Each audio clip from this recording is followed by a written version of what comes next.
The sack moved. Just a twitch, barely a shift in the burlap folds, but Thomas Garrett saw it. He stood in the center of his barn, lantern raised, watching the thing that shouldn't be there. It sat against the far wall, propped between two hay bales, lumpy and wrong. The fabric was stained dark in places, and the rope around its neck was tied with a cattleman's knot. Professional, deliberate. He'd come out because the mare was spooked. She'd been stamping and snorting since sundown, and when Thomas finally hauled himself out of bed and crossed the yard, he'd expected a coyote or maybe a barn owl. Not this. The lantern flame trembled in his hand. "Who's there?"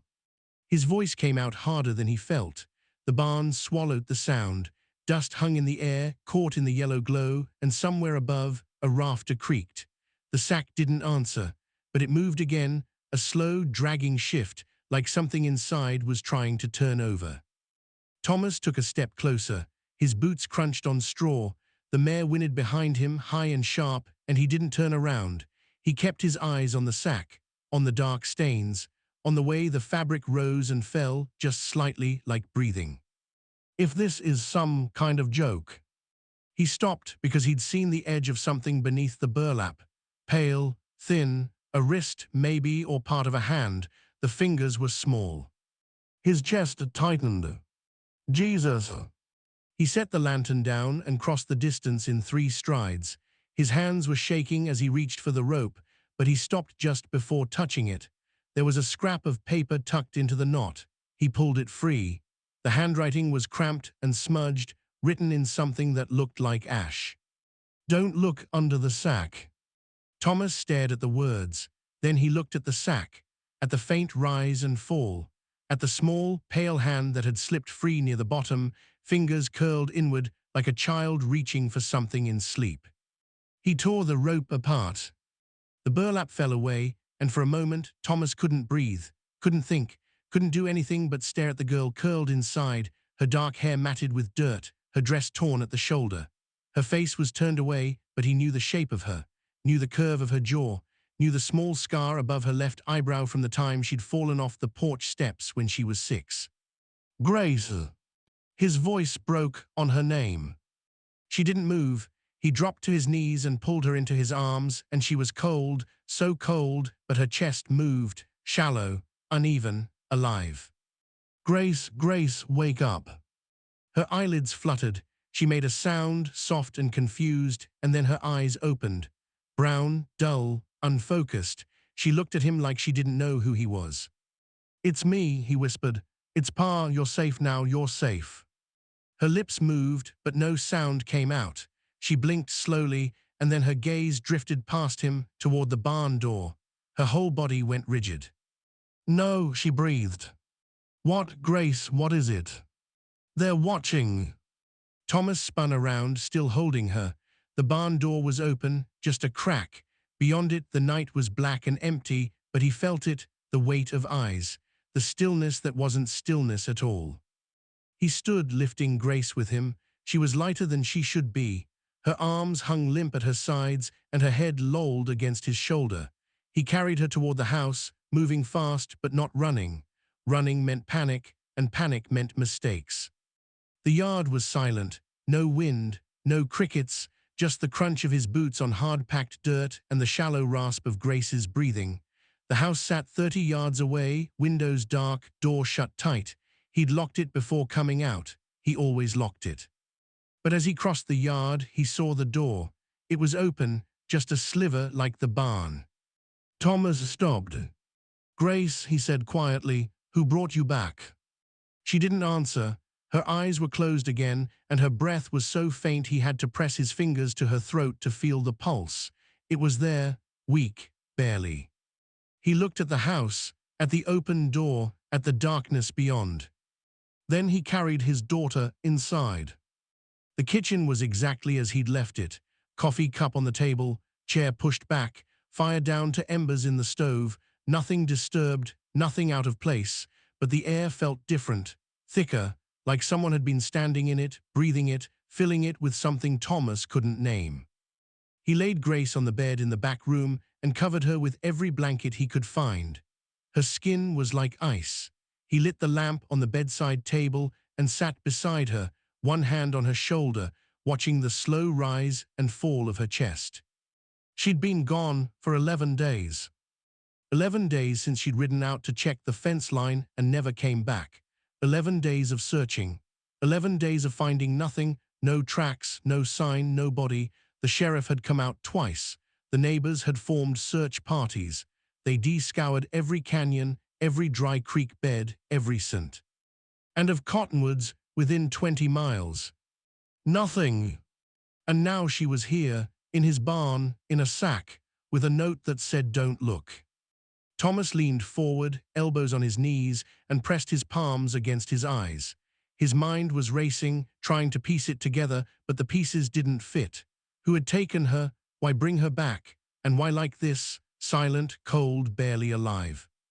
He looked at her face, at the dirt smudged across her cheek, at the bruise on her temple, at the way her lips were cracked and dry like she hadn't had water in days. "Grace," he whispered, "what happened to you?" She stirred, her eyelids fluttered and her mouth opened just slightly. A word came out, barely audible, barely there. "Them." Thomas froze. "Who's them?" But she was gone again, slipping back into whatever dark place she'd been pulled from. He sat with her through the night, watching the lamp burn low, listening to the silence outside, waiting for the knock on the door, waiting for the voice that would tell him what came next. It never came. By dawn, Grace still hadn't woken. Thomas sat in the chair beside her bed, his rifle across his lap, eyes red from lack of sleep. The lamp had burned out an hour ago, and the room was lit now by the pale gray light filtering through the curtain. He watched his daughter breathe, watched the faint flutter of her eyelids, watched the way her fingers twitched sometimes like she was reaching for something in a dream. He needed help, a doctor, but the nearest town was 12 miles, and the nearest doctor was a man named Howell who drank more than he healed. Thomas didn't trust him, didn't trust anyone, really, not after this. Because someone had brought Grace back. Someone had wrapped her in burlap, tied her with rope, and left her in his barn. Someone had written that note. Someone had opened his door. And someone was still out there. He stood and crossed to the window, pulling the curtain aside just enough to see the yard. Empty. The barn door was still open, swinging slightly in the morning breeze. The mare stood near the fence, head low, calm now. Nothing moved. But Thomas didn't feel calm. He let the curtain fall and turned back to Grace. She looked smaller in the daylight, younger, like the girl she'd been before the world got hard, before her mother died, before it was just the two of them trying to hold onto a ranch that wanted to slip through their fingers. "I won't let them take you again," he said quietly. Her eyes opened. Not slowly, not confused, just open, looking right at him. "Bah." Her voice was hoarse, cracked, but it was hers. Thomas crossed the room in 2 steps and knelt beside the bed. "I'm here, you're safe, you're home." She blinked. Her gaze moved around the room, taking it in, and then back to him. "How long?" "You've been gone 11 days. 11. She said it like she didn't believe him, like time had moved differently wherever she'd been. "Grace, who took you? Where were you?" She swallowed. It looked painful. He reached for the water pitcher on the table and poured a cup, holding it to her lips. She drank slowly, and when she was done, she closed her eyes again. "I don't know where," she said. "It was dark, underground, I think, or maybe just a place without windows. I couldn't tell." "Who were they?" "Men, 3 of them, maybe 4. They wore masks, cloth tied over their faces." She paused. They didn't talk much, just watched. Thomas felt something cold settle in his stomach. "Did they hurt you?" She didn't answer right away. When she did, her voice was barely a whisper. "They said I was bait." "Bait for what?" "For you."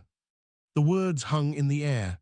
Thomas stared at her, trying to make sense of it, but it didn't make sense. Nothing about this made sense. "Why me?" Grace opened her eyes again. They were clearer now, sharper. "I don't know, but they said you'd come looking, and when you did, they'd be waiting." Thomas stood, his hands were shaking. "Then why bring you back?" I think, she hesitated, I think they changed their mind. Changed their mind about what? About killing me. The silence that followed was heavy. Thomas turned away, staring at the wall, trying to breathe, trying to think. Grace had been taken, held, used as bait, and then what? Released, returned, why? Did they say anything else? Just one thing. Grace's voice was quieter now, tired. They said you'd know who they were. They said you owed them. Thomas felt his chest tighten. I don't owe anybody. They said you did. He looked at her, at the exhaustion in her face, at the way her hands gripped the blanket like she was afraid it would be pulled away, and he realized suddenly that she was afraid, not of them, of him. Grace, I don't know what they're talking about. Are you sure? The question hit him harder than it should have. He wanted to say yes, wanted to be certain, but the truth was he didn't know. He'd lived a long time, done things he wasn't proud of, maybe. Nemes made mistakes. Maybe one of them had finally caught up. I'm sure, he said. But he was. By midday, the neighbor arrived. His name was Caleb Rust, and he'd been checking on Thomas ever since Grace went missing. He rode up slow, hat low, and tied his horse to the post outside the barn. Thomas met him at the door. She's back, Thomas said. Caleb stopped, stared. Grace. Found her last night, in the barn. Is she? She's alive, barely. Caleb took off his hat. Jesus, Thomas, where was she? Don't know, she can't remember much. Thomas glanced back toward the house, but someone brought her here, left her in a sack. Caleb's face darkened. Who? Don't know that either. You call the sheriff? Not yet. Why not? Thomas looked at him, because whoever did this is still out there, and I don't know who I can trust. Caleb was quiet for a long moment. Then he said, You think I had something to do with this? No, but I think someone close did. Caleb put his hat back on. His jaw was tight. You're making accusations, Thomas. I'm being careful. Careful looks a lot like paranoid. Thomas didn't answer. He just watched Caleb's face, watched the way his hand rested on his belt, watched the way his eyes flicked toward the house. Finally, Caleb sighed. You need help or not? I need you to keep this quiet. For how long? Until I figure out what's going on. Caleb nodded slowly. All right, but if they come back? They won't. You don't know that. I do, Thomas said, because next time I'll be ready. Caleb studied him for a moment, then turned and walked back to his horse. He mounted up and looked down at Thomas. You're a stubborn man, Garrett. I'm a careful one. Caleb rode off, and Thomas stood in the yard watching him go. The sun was high now, the air was still, and somewhere out past the hills someone was watching. Waiting. The riders came at dusk. Thomas saw them from the window, 4 shapes moving slow across the open range, silhouetted against the orange sky. They didn't hurry, didn't need to, they knew where they were going. He turned from the window and looked at Grace. She was sitting up now, pale but steady, a blanket wrapped around her shoulders. She'd eaten a little, drunk some water, but her eyes hadn't lost that haunted look. They're here, Thomas said. Grace's face went white. How many? 4. That's all of them. Thomas crossed to the gun cabinet and pulled out his shotgun. He checked the load, then grabbed a box of shells and stuffed them in his coat pocket. Stay in this room, lock the door, don't come out unless I tell you. Pause. Grace, do what I say. She nodded, but he could see the fear in her eyes. He wanted to say something to make her feel safe, but there wasn't time. He left the room and shut the door behind him, hearing the lock click into place. The riders were closer now. He could see their faces. Hard men, lean men, men who'd spent their lives in the saddle and learned to take what they wanted. The one in front was older, gray-bearded, with a scar running down the left side of his face. The others were younger, hungry-looking. Thomas stepped out onto the porch and waited. They stopped 20 feet away. The gray-bearded man leaned forward in his saddle, resting his hands on the horn. He smiled, but it didn't reach his eyes. Thomas Garrett. You know my name, I don't know yours. That's because I didn't give it. The man looked past Thomas toward the house. Heard you found something in your barn. I found my daughter. That's good, real good. We were worried she might not make it. Thomas tightened his grip on the shotgun. What do you want? The man's smile faded. You know what I want. I don't. Then let me remind you. He straightened in the saddle. 12 years ago, you rode with a man named Henry Cobb. You and him and 3 others hit a payroll wagon outside Fort Collins. Took $8,000, federal money. Thomas felt his stomach drop. You remember now. He did, God help him, he did. That was a long time ago, Thomas said quietly. Not long enough, see, Henry got caught, hung for it. But you didn't, you ran, changed your name, bought this ranch, started over. The man gestured around. Built yourself a nice little life. What does that have to do with my daughter? Henry had a brother, name's Jacob, that's me. The man leaned forward again. And I've been looking for you for a long time, Thomas, looking for the money you took, looking for the life you stole from my family. I didn't steal anything. You took your share and ran, left Henry to hang. Henry knew the risks. Jacob's face hardened, so do you. One of the younger men shifted in his saddle. His hand moved toward his gun, but Jacob raised a hand, stopping him. Easy, Jacob said. We're not here to kill him, not yet. He looked at Thomas. We're here to make a deal. I don't make deals with men who take my daughter. You do if you want her. To stay safe. Thomas raised the shotgun. She is safe, and you're leaving. Jacob didn't flinch. You pull that trigger, and my boys will burn this place to the ground, with you and her inside. Then we'll burn together. Jacob studied him for a long moment. Then he laughed, a low, bitter sound.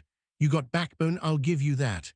But backbone doesn't stop bullets, Thomas, doesn't stop fire, doesn't stop 4 men who have got nothing left to lose. What do you want? Thomas asked again. The money, $8,000, your share. I don't have it. Then find it, you've got 3 days. And if I do? Jacob smiled. Then we come back, and we take more than money. He turned his horse and rode off, the other 3 following. They moved slow, deliberate, their silhouettes disappearing into the dusk. Thomas stood on the porch, watching them go, his hands shaking so hard he had to set the shotgun down. Grace opened the door behind him. Buzz. He didn't turn around. They're gone. For now. Yeah, for now. She stepped onto the porch and stood beside him. Her face was drawn, her eyes rimmed with red. Is it true, what he said? Thomas closed his eyes. Yeah. You never told me. I wanted to forget. You can't forget something like that. He looked at her. I know. They stood together in the fading light, the wind picking up around them, carrying the smell of dust and sage. Somewhere in the distance, a coyote howled. And Thomas knew, deep in his bones, that 3 days wouldn't be enough. Because the money was gone, spent, buried, lost to time. And Jacob Cobb didn't look like a man who forgave. That night they sat together at the kitchen table. Thomas had made coffee, strong and bitter, and Grace held the cup in both hands, staring into it like she could see the future in the dark surface. The lamp burned low between them. Outside, the wind rattled the shutters. Tell me about her, Grace said quietly. Thomas looked up. Who? My mother. He set his cup down. Why now? Because I thought I'd never see you again, and I realized I don't know enough about her, about you, about who you were before. Thomas leaned back in his chair. He didn't talk about Mary, hadn't in years. It hurt too much. But Grace was looking at him with those same brown eyes, and he couldn't say no.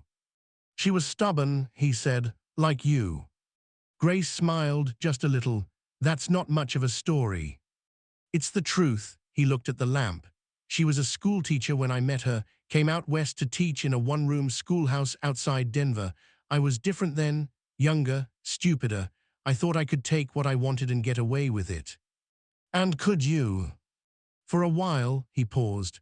Until I met her, she looked at me like she could see straight through, like she knew every bad thing I'd ever done, and she didn't care, she just saw me.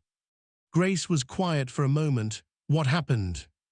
I fell in love, left the life, married her, moved here. She wanted a quiet place, somewhere safe, somewhere we could raise you. He smiled, but it was sad. She got 6 years of it before the fever took her. I barely remember her. You were 4. Grace set her cup down. Do you think she'd be ashamed of you for what you did?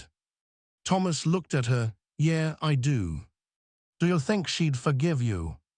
He didn't answer. He didn't know. Grace reached across the table and took his hand. Hers was cold, small, but steady. I forgive you, Pa. Thomas felt something break inside him. You shouldn't. I do anyway. He gripped her hand tighter. Grace, I don't have the money. I spent it years ago. On the ranch, on medicine when your mother got sick, on keeping us alive. It's gone. Then we'll figure something else out. There is nothing else. Jacob won't take excuses. Then we leave, tonight, ride north, start over. They'll follow. Then we fight. Thomas shook his head. You don't know what you're saying.